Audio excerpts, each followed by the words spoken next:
what you have, hold fast, that no man take thy crown. That no man take thy crown. I pray nobody will take your crown. Many years ago, persecution against the church, in this particular area I'm talking about now, was very intense, very difficult and very high.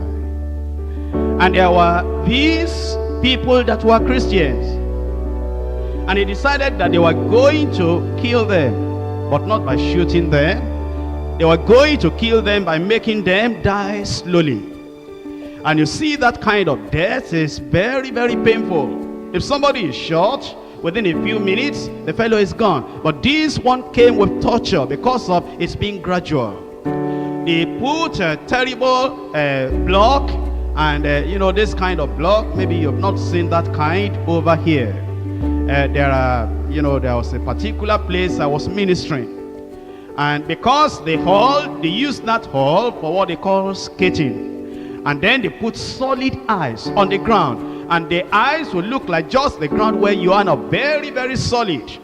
But because of the meetings we were having, they had to put planks of wood on the solid ice so that people can, still sit down, and they put their legs on the solid plank. But then there was somebody that tripped on that ice on the ground, that is in a pan that was not covered, and he broke his knee. I mean, it's solid ice, but very, very cold. So this persecution of these 40 people, they put them in this particular ice, not covered, very cold. And as they just put them there, what will happen is that they will just die away like that. And they put soldiers so that they cannot run away. Soldiers on guard with their guns. So that those people will just stay there until they are frozen to death. And so these 40 people there, when they first got there because of the persecution, they were holding on, and they said they were not going to give up. And eventually one of them freezed to death. Then the next one died. Then the next one died. Then the next one died. Eventually 39 died, remaining one. Do you know it's difficult to stand alone? Do you know that when there's no encouragement and when there's no fellowship, where you don't hear the word of God like this, do you know, you'll think that you are the only one going through what you are going through. It's difficult to stand alone. So this other fellow began to wonder that before life is frozen out of me, maybe I should change my decision.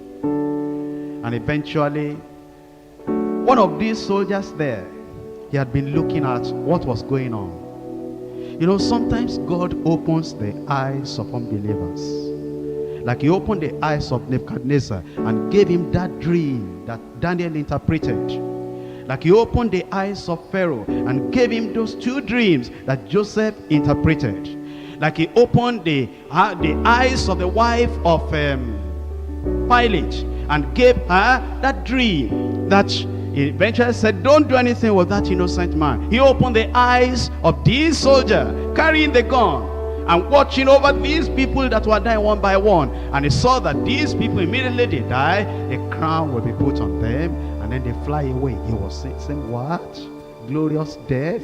So, this last one, when he was alone, and the cold was much, and the hunger was much, and the loneliness was much, and everything was so terrible, and all these other 39 people, they have died. He was looking at their bodies like this, not knowing where they had gone.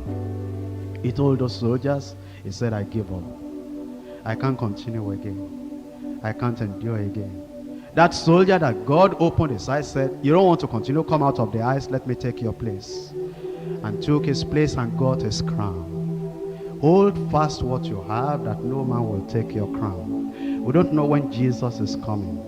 Maybe we've gone, you see, sometimes you are traveling 100 miles and you have traveled 99 miles, it remains only 1 mile. Maybe you are feeling tired, maybe you are feeling weary, but look at all the distance you have gone, 99 miles already, and remaining only 1 mile. Why don't you say, even if I die, only 1 mile, I will make it? Why will you allow the devil to take your crown?